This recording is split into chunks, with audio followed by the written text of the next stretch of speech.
जैसे ये आचार्य शंकराचार्य, ये जितने भी पवित्र हिंदू धर्म के धर्मगुरु हैं, ये विष्णु जी, शंकर जी और श्री कृष्ण जी पर हमारी बुद्धि को सीमित कर दिया। हम इन ताकि किसी की सुनना चार नहीं, कट मरे एक दूसरे के साथ हैं। तो कहते हैं राक्षस स्वभाव को धारण किए मनुष्यों में नीच, दूषित कर्म करने वाले मूर्ख, ये मेरी भक्ति भी ना करते। ओए होए, अब इनको 4 संज्ञा दे दी एक श्लोक में। राक्षस स्वभाव को धारण किए हुए मनुष्यों में नीच, दूषित कर्म करने वाले मूर्ख। अब थोड़ा सा प्रमाण देते हैं। जैसे हिरण्यकशिपु ने रजगुण ब्रह्मा की पूजा करी थी, अपने पुत्र का शत्रु हो गया, हल्दी की गांठ पाकर पंसारी बन गया और सबको कह दिया मेरी भक्ति करो। अपने पुत्र का शत्रु हो गया, जुल्म गुजारे। फिर परमात्मा ने आकर उसकी छाती तोड़ी, कुत्ते वाली मौत मरा, राक्षस कहलाया रजगुण ब्रह्मा का उपासक। फिर तमगुण शिव जी का उपासक था रावण, कैसा दूषित कर्म किया, अपनी ही माता को उठा लाया, पत्नी बनाने की चेष्टा करने लगा, सीता को उठा लाया, यानी शिव का पुजारी। उसके बड़े भाई विष्णु की पत्नी ने उठा लाया। बता अकल। तो इससे दूषित कर्म और क्या करेंगे। दूषित कर्म करने वाले मूर्ख, राक्षस स्वभाव को धारण किए मनुष्यों में नीच। तो चारों उपमा इनके ऊपर फिट होगी। रावण कुत्ते वाली मौत मरा, राक्षस कहलाया। एक भस्मागिरी नाम का तपस्वी था, भगवान तमोगुण शंकर का उपासक। उसके द्वार के सामने, गेट के सामने ऊपर न पैर करके नीचे न सिर, सिरासन तपस्या शुरू कर दी, हठयोग। एक दिन पार्वती ने कहा कि भगवान आपका उपासक क्या मांगता दे दो, आप तो समर्थ है। तो शिव जी ने पूछा कि बोल भाई क्या मांगते हो भस्मागिरी। भस्मागिरी ने कहा भगवान वचनबद्ध हो जाओ तो मांगो। शंकर भगवान ने कहा ठीक है भाई तथास्तु, हो गया वचनबद्ध, बोल। एकदम खड़ा हो गया, सीधा ऊपर ने सिर करके कहने लगा भगवान ये भस्म कड़ा दे दो जो अपना हाथ में पहन रखा है। भगवान श्री शंकर जी ने सोचा साधु संत है, जंगल में रहता है, अपनी रक्षा के लिए मांगता होगा, निकाल के दे दिया और वचनबद्ध हो ही गए थे। अब ज्यों ही उस राक्षस के हाथ में वो कड़ा आया, उसी समय कह दिया कि होले होशियार शिव जी तुझे मारूंगा, मैं इसीलिए साधना कर रहा था और पार्वती को पत्नी बनाऊंगा। हा हा हा हा, एकदम बदल गया तेवर। अब देख लिया भगवान शिव ने भी भाई तो बात बिगड़ गई, चेहरा बदल गया एकदम। तो भगवान शंकर भाग लिए वहां से अपनी जान बचा के। अपने आत्माओं देखो, आगे आगे तो भगवान और पाछे पुजारी, जा खागड़ा जोटे की तरफ आगे।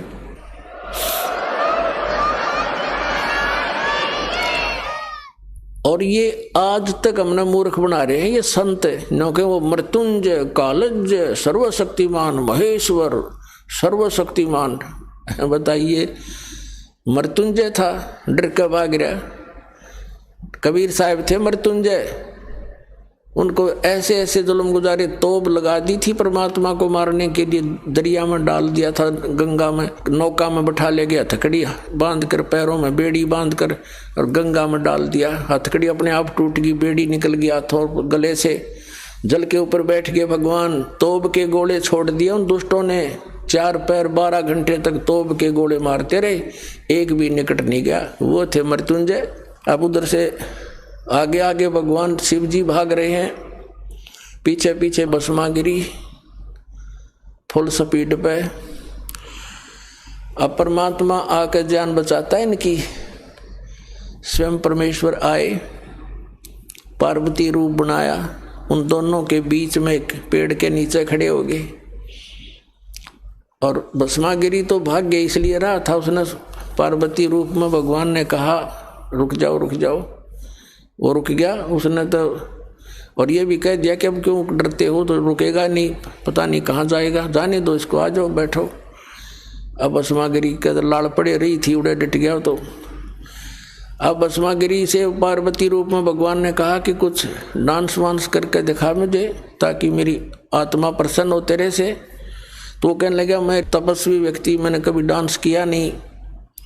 तो पार्वती रूप में परमात्मा ने कहा ला मैं सिखाती हूँ, ऐसे करो, इस पैर ने ऐसे कर, इस हाथ ने ऐसे कर, इसने ऐसे कर, और ऊपर कर। जिसमें कड़ा ले रखा था ना भस्म कंडा, उसको जब सिर पा लिया भस्मागिरी का, जब कह दिया भस्म, और भस्मागिरी मर गया। उस कड़े को लेकर विष्णु रूप धारण करके परमेश्वर और शिव जी के सामने काफी दूर आगे खड़े प्रकट हो गए, और शिव जी पीछे देखकर भाग गए और कहा भाग ले विष्णु भाग ले, राक्षस ने ऐसे ऐसे मेरे साथ धोखा कर दिया। तो परमात्मा ने कहा विष्णु रूप में कि भोलेनाथ देख यूं तेरा कड़ा ले आया मैं। उसका जचा नहीं ये बात, कैसे ले आए आप, कि मैंने उसको मार दिया ऐसे ऐसे पार्वती का रूप बना के, और उसको गंडत नाथ नचा के मार दिया है। अब उसका जचा को नहीं ये बात, तब तो साथ लेकर आए उसको, उसकी राख दिखा ली ना, देखियो मरा पड़ा, यूँ जल गया। जब दिल की धड़कन ठीक हुई मृत्युंजय की, शंकर भगवान की,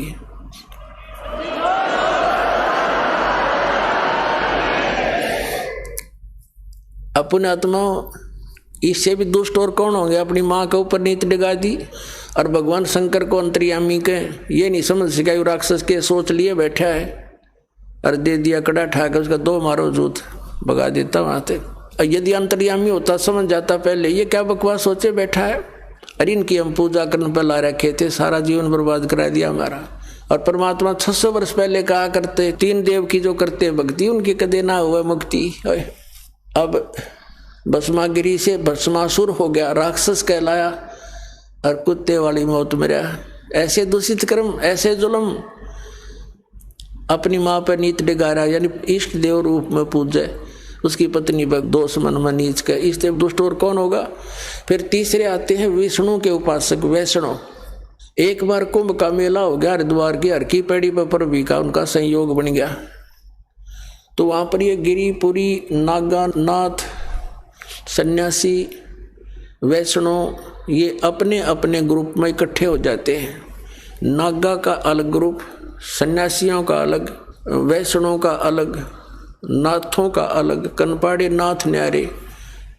ये नागा तो हैं भगवान तमोगुण शिव के उपासक, और वैष्णव साधु हैं ये भगवान विष्णु सतोगुण के उपासक। इनका एक समय निर्धारित होता है, घंटे आध घंटे का जितना भी होता है, कि उसके दौरान जो नहा लिया सो नहा लिया, ये मानते हैं कि उसका कल्याण हो गया।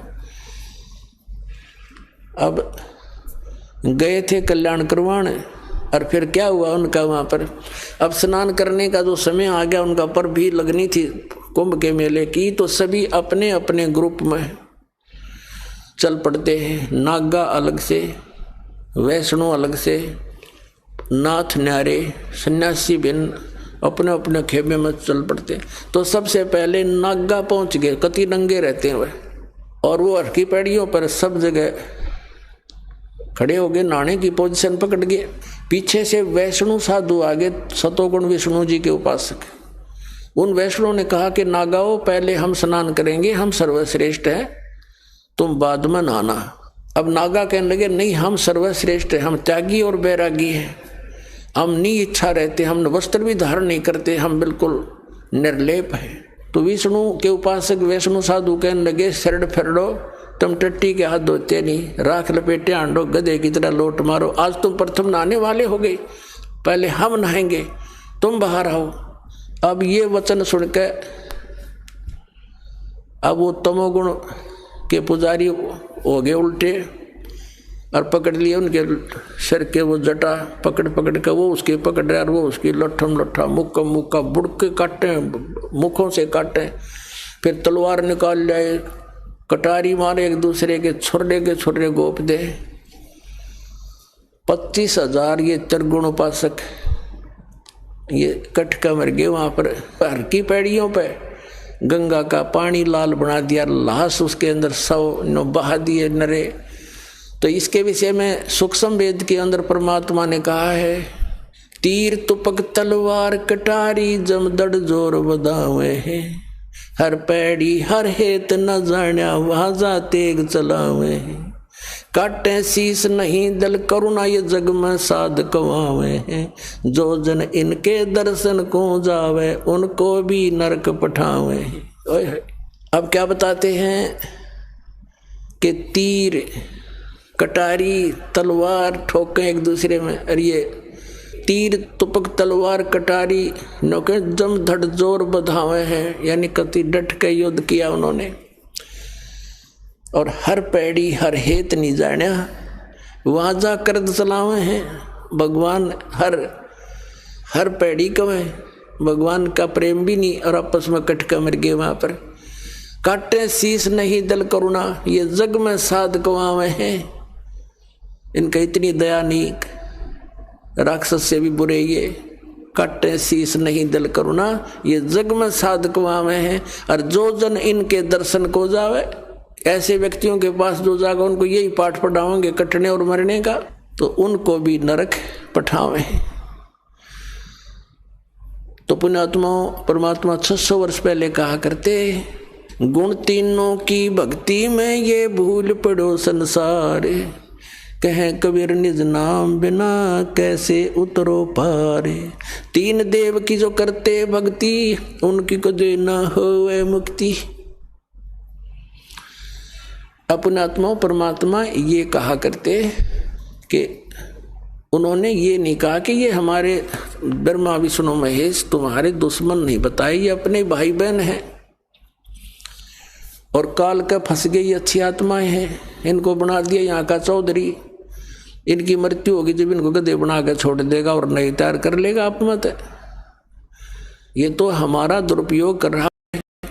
और दुर्भाग्य उन देवताओं का ब्रह्मा विष्णु महेश का जो आज स्वर्ग में बैठे हैं उनके हाथ से ये प्राइम टाइम निकल गया इनका, जो आज आपको प्राप्त हो रहा है।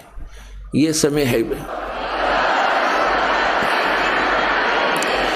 अब कबीर परमेश्वर से परिचित होकर आदरणीय गरीबदास साहिब जी, परमात्मा कबीर जी आदरणीय गरीबदास साहिब जी को सतलोक लेकर गए थे। वह सब सतिथि से परिचित करा कर ब्रह्मा विष्णु महेश की सतिथि से परिचित करा कर वापस छोड़ दिया। उसके बाद उन्होंने कहा था, तीनों देवा कमल दल बसे ये ब्रह्मा विष्णु महेश। प्रथम इनकी वंदना फिर सुन सतगुरु उपदेश। उनका था कि तीनों ब्रह्मा विष्णु ये तीनों देवा कमल दल में बसते, हमारे कमलों में इन दलों में अंदर रहते हैं। और प्रथम इनकी वंदना ये मंत्र जो करते हैं हम इनकी साधना करते हैं। और फिर सुन सतगुरु उपदेश, सतगुरु के ज्ञान को सुनो और उसका पूरा कंप्लीट कोर्स लो, तब ये बात बनेगी। अब ब्रह्मा विष्णु महेश हमारे कोई दुश्मन नहीं है। कई कहते हैं कि आपके गुरु जी तो ब्रह्मा विष्णु महेश को छुड़वाते हैं। ब्रह्मा विष्णु महेश को हम छुड़वा सकते हैं? हम कोई बालक हैं? अब जैसे ऊर्ध्व मूलम अधः शाखम, ऊपर को जड़ वाला नीचे को तीनों गुण रूपी शाखा वाला उल्टा लटका हुआ संसार रूपी वृक्ष है। अब इसमें क्या है, ऊपर को जड़ता पूर्ण परमात्मा, नीचे को तीनों गुण रूपी संसार रूपी वृक्ष की शाखा है। तो क्या कोई शाखा को काट देगा बुद्धिमान व्यक्ति? पेड़ की शाखा को कोई काटने की कहेगा कि इसको तो फेंक दो काट के, फिर लटका के करेंगे बाकी का हम? तो कहने का भाव ये है कि जैसे परमात्मा कहा करते कि जैसे हमने भक्ति रूपी पौधा बीजना है और हम नर्सरी से कोई पौधा लाए, कैसे बीजेंगे? उसको गड्ढा खोदेंगे और उस गड्ढे में उसको जड़ों की तरफ से दबाकर मिट्टी में फिर उस जड़ों की मूल की सिंचाई करेंगे।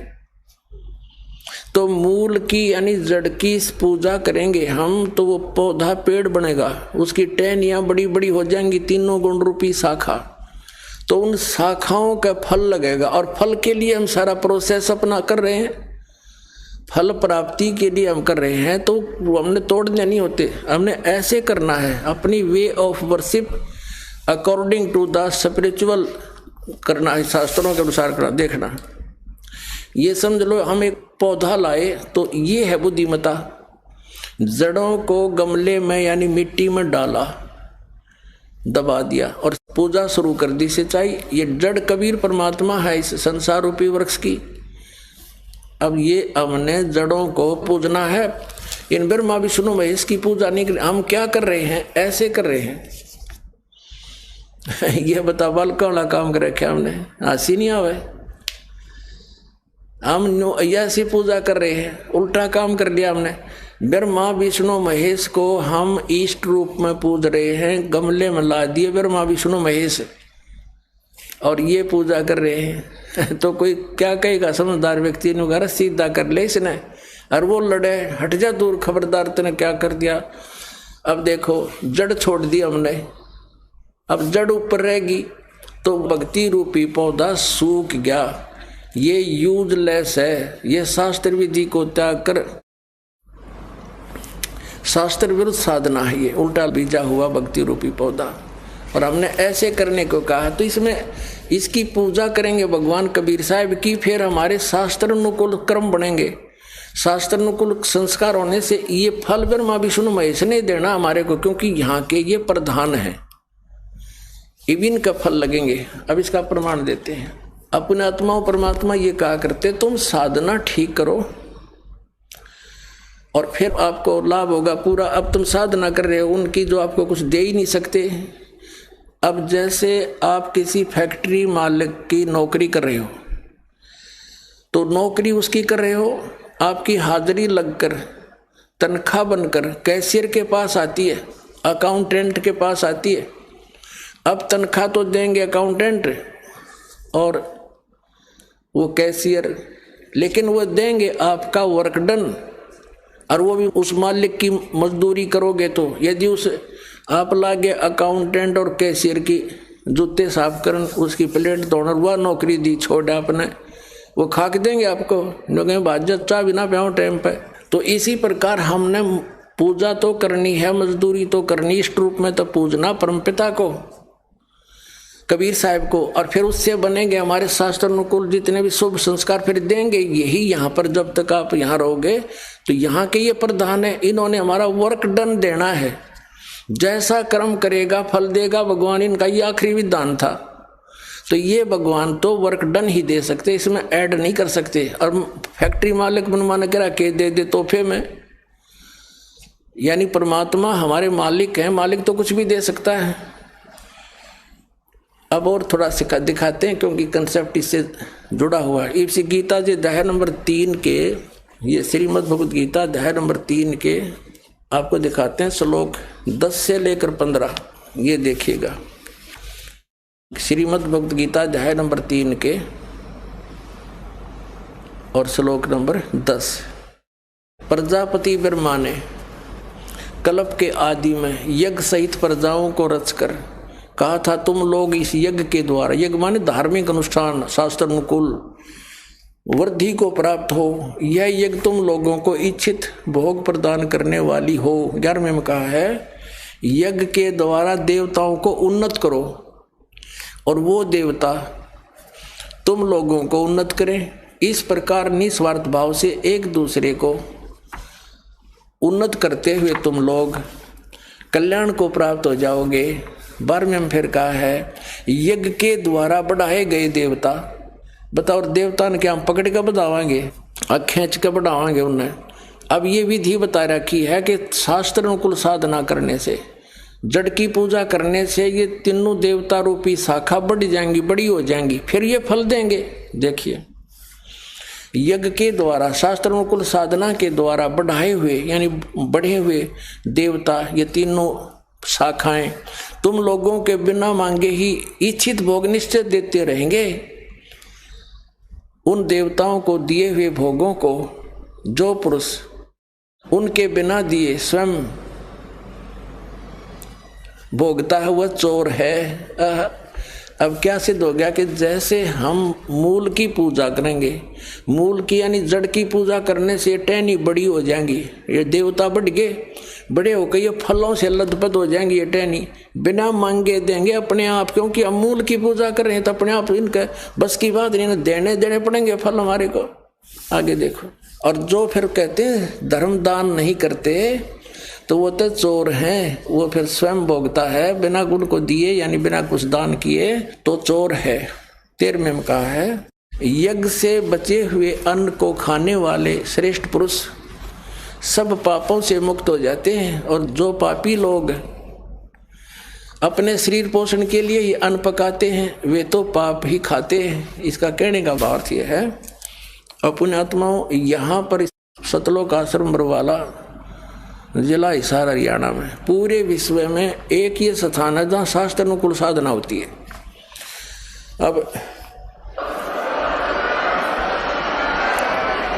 अब ये क्या बता रहे हैं, यज्ञ से बचे हुए अन्न को खाने वाले श्रेष्ठ पुरुष संत यानी अच्छी आत्मा तो सब पापों से मुक्त हो जाते हैं। हम सबसे पहले परमात्मा का भोग निकालते हैं, भोजन का भी, हलवे का प्रसाद बनकर आता वो भी, उसको भगवान के भोग लगाकर फिर शेष अन्न को वितरित किया जाता है। तो ये कहते हैं यज्ञ से बचे हुए अन्न को खाने वाले संत, साधु संत भक्त, यज्ञ से बचे हुए अन्न को खाने वाले संत है, यानी साधु संत भक्त आत्माएं, अच्छी आत्माएं सब पापों से मुक्त हो जाते हैं। अब कहने का भाव ये है कि यहाँ पहले भगवान को भोग लगा के शेष बचे हुए अन्न को उसके बच्चों को वितरित किया जाता है, वो महापाप नाशक बन जाता है। तो यहाँ आओगे तो सारी साधना मिल लगेगी आपने, तो सब पापों से मुक्त आप होगे। ज्ञान सुनोगे, धर्म यज्ञ, ज्ञान यज्ञ, प्रणाम यज्ञ, सारी यज्ञ, सब साधना, पूरा ट्रीटमेंट दिया जाएगा। फिर कहते हैं जो दान धर्म नहीं करते वो तो चोर हैं भगवान के। जिन हर की चोरी करी और गए राम गुण भूल, ते बिदना बागुल किए वो फिर झूले उल्टी झूल। कहते हैं जिन हर की चोरी करी, भगवान ने जो आपको दान दिया है, धन आपके संस्कार में, उसको आगे दान जो नहीं करता वो तो चोर बताया भगवान का। तो फिर क्या बताते हैं देखिएगा, आगे इसमें निष्कर्ष निकल रहा है। अब 3रे अध्याय का हमने ये 13वां श्लोक पढ़ लिया। यज्ञ से बचे हुए अन्न को खाने वाले श्रेष्ठ संत माने आप अच्छी आत्माएं सब पापों से मुक्त हो जाते हैं, और जो पापी लोग अपना केवल कमाया और खाया वहीं तक सीमित हैं वो तो पाप को खाते हैं। अब 14 और 15 में एक निर्णायक ज्ञान दे दिया। पहले इनका अनुवाद पढ़ाएंगे इंजीनियरों का, फिर समझ में आएगा। संपूर्ण प्राणी अन्न से उत्पन्न होते हैं, अन्न की उत्पत्ति वृष्टि से होती है, वृष्टि यज्ञ से होती है, यज्ञ इसका अर्थ है शास्त्र अनुकूल कर्मों से जो होता है वो विहित कर्मों से उत्पन्न होने वाले हैं, यज्ञ यानी धार्मिक अनुष्ठान। और कर्म समुदाय को तो ब्रह्मो उद्भवम, इन्होंने ब्रह्म का अर्थ वेद कर दिया है। कोई बात हुई, ब्रह्म का अर्थ वेद कर दिया।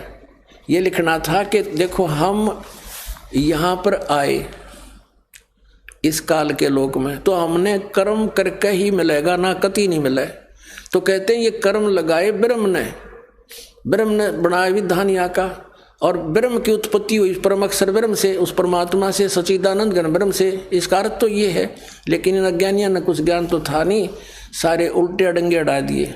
ये देखिएगा, कर्म समुदाय को तू वेद से उत्पन्न नहीं, ब्रह्म से उत्पन्न हुए, और ब्रह्म अक्षरम उद्भवम अविनाशी परमात्मा से, यहाँ ब्रह्म लिखना था, ब्रह्म ये काल अविनाशी परमात्मा से उत्पन्न हुआ जान। इससे सिद्ध होता है कि सर्वगतम ब्रह्म, सर्वगतम माने सर्वव्यापी परमात्मा, सबका मालिक, सदा ही यज्ञों में प्रतिष्ठित है, वो इष्ट रूप में पूज्य है, वही प्रतिष्ठित है सभी यज्ञों में, उसको इष्ट मानकर पूजा करनी चाहिए। इसका निष्कर्ष ये निकल गया। अब हम उस परमात्मा को इष्ट मानकर पूजा करेंगे तो हमारी शास्त्र अनुकूल साधना होगी। और इसमें कहा है कि सारा जो शास्त्र अनुकूल साधना करने से हमारे शुभ संस्कार बनेंगे, ये भक्ति रूपी पौधा बड़ा होगा, ब्रह्मा विष्णु महेश के पास हमारे संस्कार जाएंगे, और ये बिना मांगे आपको देंगे, आपको बिना मांगे देंगे। जैसे फल लदपद हो गए टहनिया के, आप भी खाओ, रिश्तेदार भी ले जाओ, और पड़ोसी भी तोड़ ले जाओ तो भी समाप्त ना हो। तो इतना इस प्रकार हमारा ये पूरा भक्ति क्रम पूरा होता है। तो हम आपको सबसे पहले परमात्मा ने कहा है कि तीनों देवा इन कमल दलों में बसे, ये ब्रह्मा विष्णु महेश, और प्रथम इनकी वंदना और फिर सुन सतगुरु उपदेश। तो हम इनकी पूजा नहीं कर रहे, हम किसी का किराया दे रहे हैं, जैसे हम टैक्स भर रहे हैं बिजली का, हम बिल भर रहे हैं इसका टेलीफोन का, वो पूजा थोड़ी कर रहे हैं, वो तो हम उनको दे रहे हैं, तो हमें हमारी सुविधाएं जारी रखेंगे, नहीं देंगे तो कनेक्शन काट देंगे। तो हम शास्त्र अनुकूल साधना कंप्लीट कोर्स ना करके अपनी अपनी डफली पीट रहे हैं, जिस कारण से हम परमात्मा से मिलने वाली साधना से वंचित होकर के हम नास्तिक होते जा रहे थे। अब परमात्मा ने दया करी आपके ऊपर है और इस दास के ऊपर। इस दास को बनाया वो तत्वदर्शी संत, और जो ज्ञान परमात्मा 600 वर्ष पहले छुपा के थे खजाना, इस दास को चाबी दे दी। अब दास ने खोल दिया उसके बच्चों के सामने, अब खाओ और खरतो चलो सतलोक में।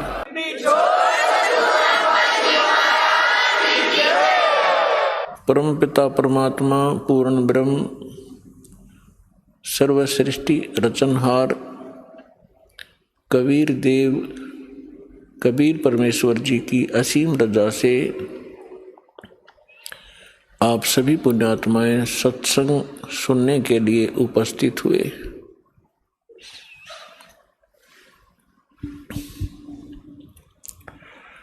इस विश्व के अंदर प्रथम तो मानव जन्म दुर्लभ है, और दूसरा सतगुरु सत्संग मिलना ये उससे भी दुर्लभ है। तो आप पुण्यात्माओं को वो दोनों ही पदार्थ सुलभ हैं। मानव शरीर प्राप्त है, सतगुरु और सत्संग प्राप्त है। तो पुण्यात्माओं,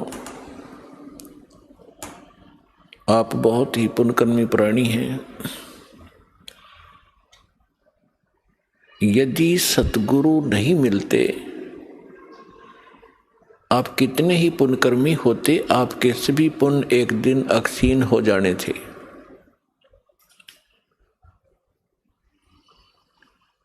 ये पूर्व जन्म के जो पुण्य होते हैं, युगों युगों से किए हुए शुभ कर्मों का जो आपका रिजल्ट होता है, परिणाम है, वो संग्रहित होता है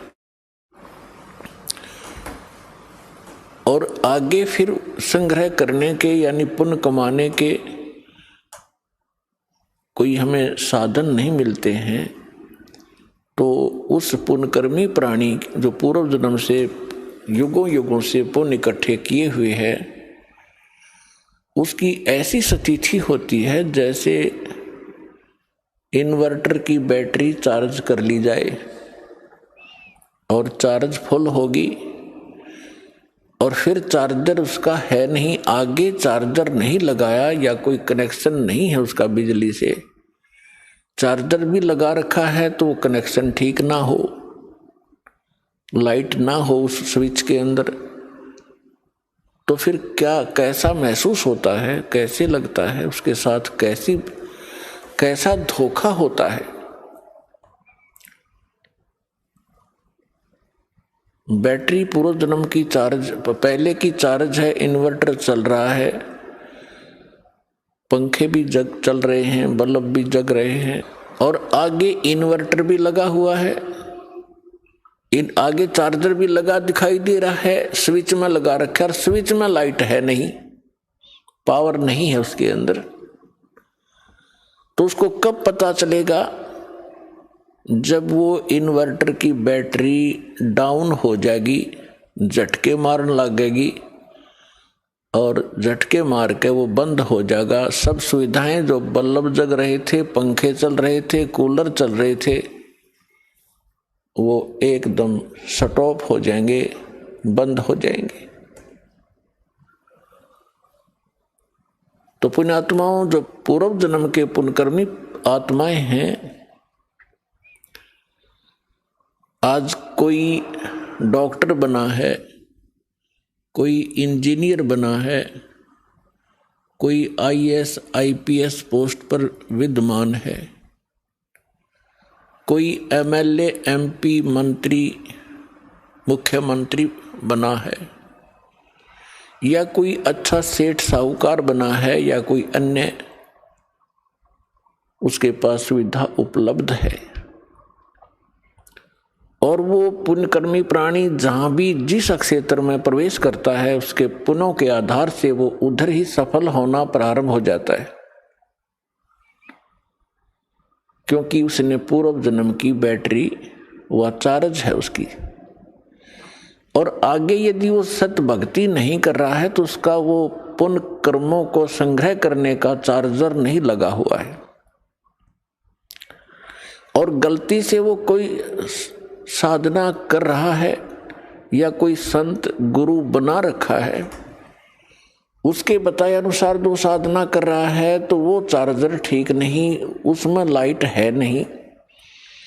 परिणाम के तौर पर उदाहरणार्थ आपको बताते हैं कि गीता अध्याय नंबर 16 के श्लोक नंबर 23 और 24 में ये स्पष्ट किया है कि अर्जुन शास्त्र विधि को त्याग कर जो मनमाना आचरण करते हैं, यानी मनमानी पूजाएं करते हैं, उनको न सुख होता है, न उनको कोई सिद्धि प्राप्त होती है, और न ही उनकी परम गति होती है, अर्थात यूजलेस।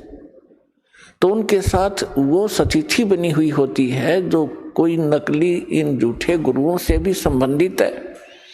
उसको लग रहा है कि मैंने चार्जर लगा रखा है, लेकिन वो चार्जर ठीक ठिकाने नहीं लगा हुआ है, वो गलत स्थान पर लगा हुआ है। अब जब तक उसके पुण्य चलेंगे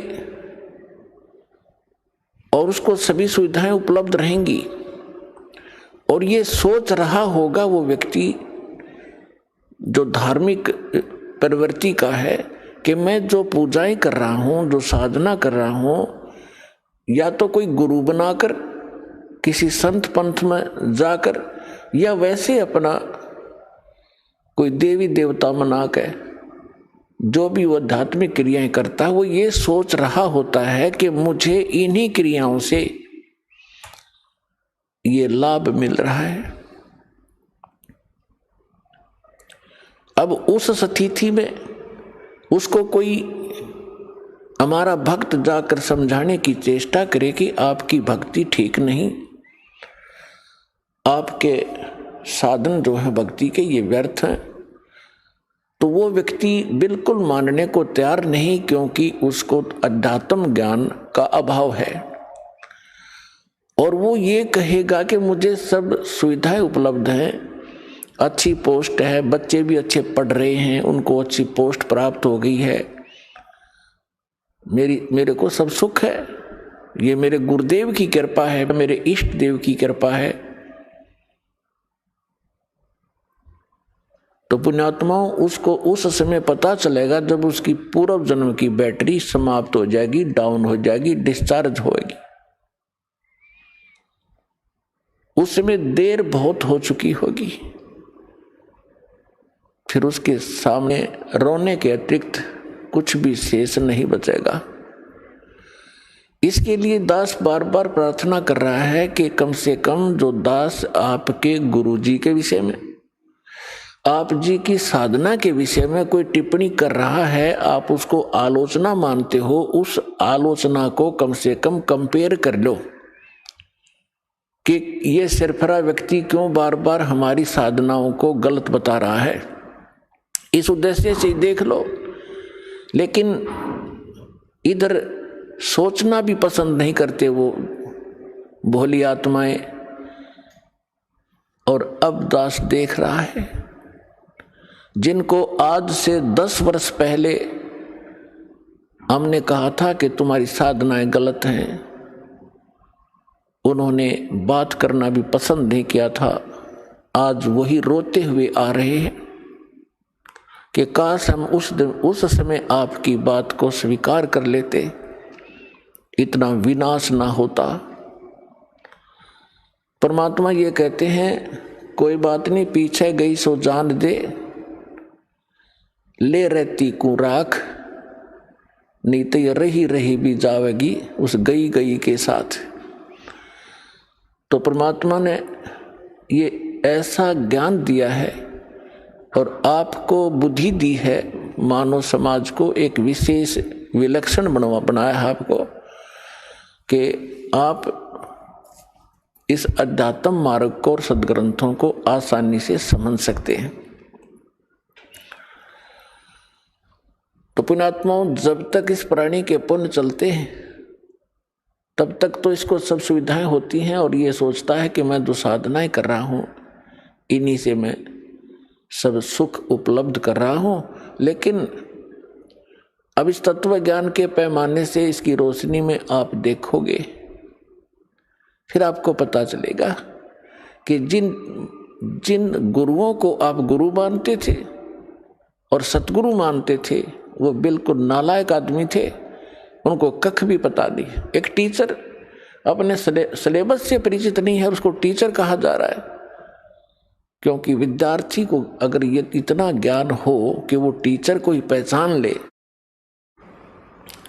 तो वो तो विद्यार्थी रहा ही नहीं।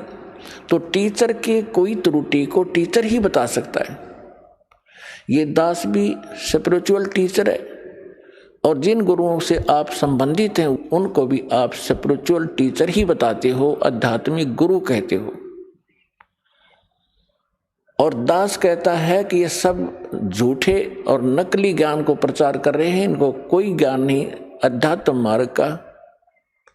दास ने कोई शौक नहीं, कोई लालच और लोभ नहीं, या किसी स्वार्थवशी मैं उनको उनके ज्ञान को और उनकी साधना को गलत बता रहा हूं, एक परमार्थी कर्म कर रहा हूं। जैसे किसी टीचर ने 2 दूना 6 पढ़ा रखा है बच्चों को और सभी ने वही घोट रखा है। अब दूसरा टीचर आता है, वो उनसे पूछता है कि 2 दूना क्या होता है, 2 जमा 2 कितना होता है, या 2 गुना 2 कितना होता है। और वो सभी एक सुर में बोलते हैं 2 गुना 2 6। तो उस टीचर का क्या कर्तव्य बनता है कि नहीं बच्चों, 2 गुना 2 4 होता है, 6 नहीं होता। और वो बच्चे भी विरोध करें कि हमारे टीचर की बेइज्जती करते हो, आप उसको आलोचना करते हो, तो इसका समाधान कैसे हो। तो पुण्यात्माओं, आज दास के साथ वही बना हुआ है। दास कहता है कि आपके टीचर ठीक नहीं, उनको सिलेबस का ज्ञान नहीं, वो आपके जीवन का नाश कर रहे। और उन गुरुओं से भी दास बार बार प्रार्थना कर रहा है कि कम से कम जो दास आपके विषय में बोल रहा है उसका कम से कम आप उसका कुछ प्रतिक्रिया तो करो कि मैं क्यों गलत बता रहा हूं, या मैं गलत बता रहा हूं तो आप बताओ कि आप ये गलत बोल रहा है, ऐसा नहीं है। तो इससे बुद्धिमान समाज ने खुद सोचना और समझना पड़ेगा। उनका मौन ही उनकी हार बताती है, उनका अज्ञान सिद्ध करती है। तो बुद्धिमान समाज को समझ लेना चाहिए और इस यथार्थ ज्ञान को शीघ्र ग्रहण करना चाहिए। परमात्मा कहते हैं कि मानुष जन्म दुर्लभ है, ये मिले न बारंबार, तरवर से पत्ता टूट गिरे वो बोर न लगता डर।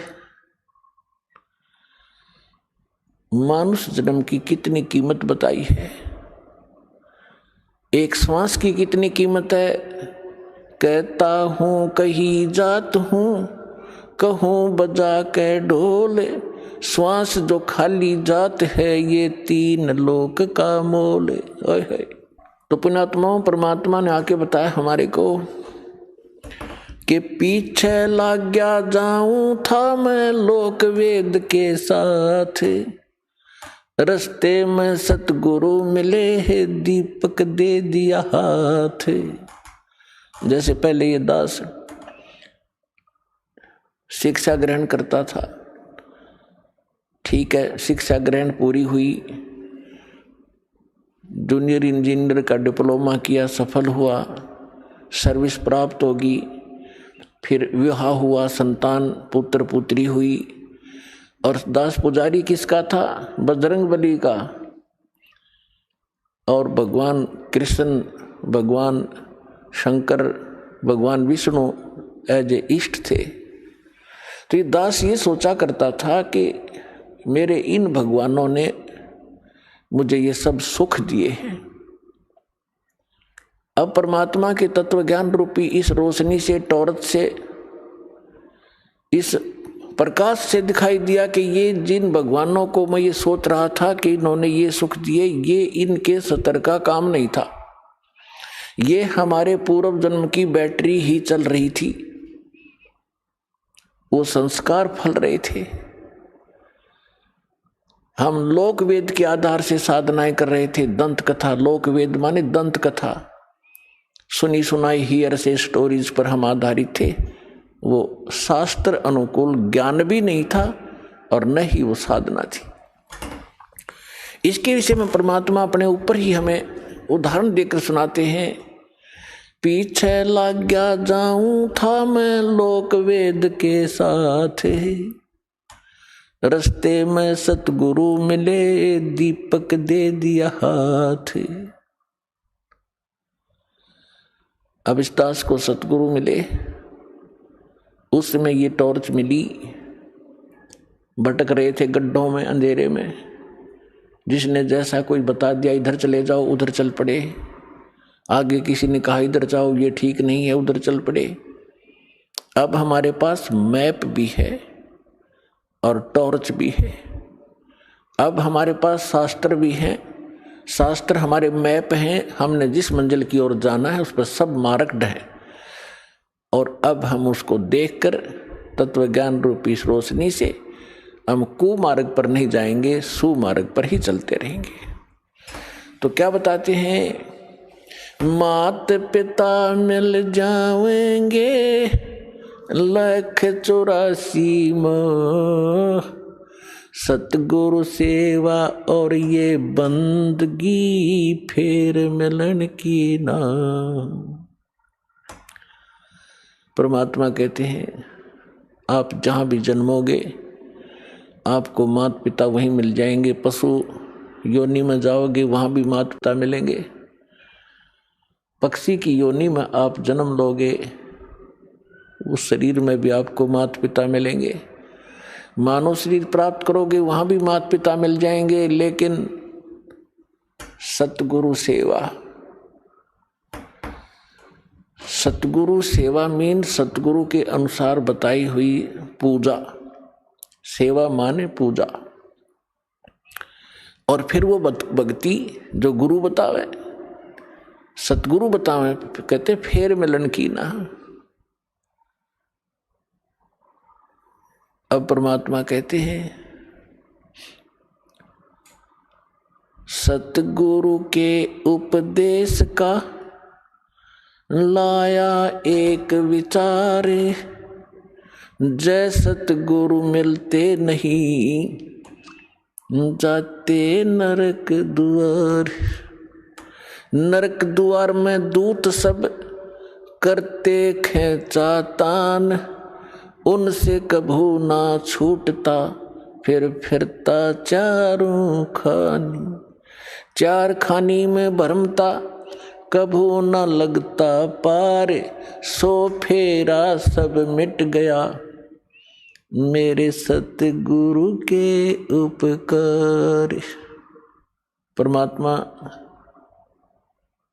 ये हमारे जो कबीर साहिब हैं, ये हमारे पिता हैं। ये वो परमात्मा है जिसमें सर्वगुण संपन्न है। त्वमेव माता च पिता त्वमेव, त्वमेव बंधु च सखा त्वमेव, त्वमेव विद्या च द्रविण त्वमेव, त्वमेव सर्व मम देव देव।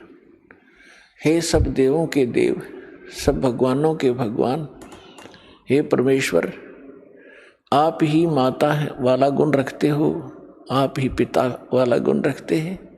सच्चे भाई भी आप हैं, सच्चे साथी भी आप हैं, और हमारा धन भी आप ही हैं।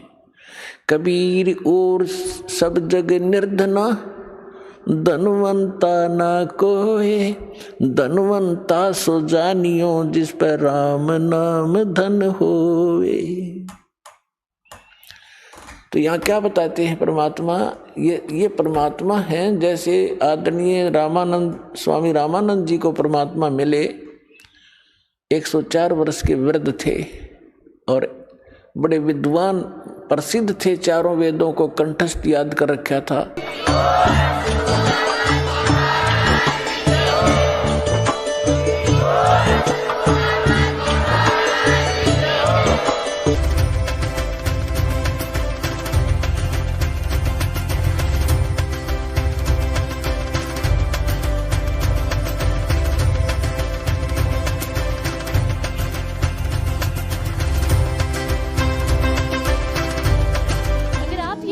YouTube पर देख रहे हैं तो हमारे चैनल को सब्सक्राइब करें और बेल आइकन को दबाना ना भूलें। अगर आप Facebook पर ये वीडियो देख रहे हैं तो हमारे पेज को लाइक करें।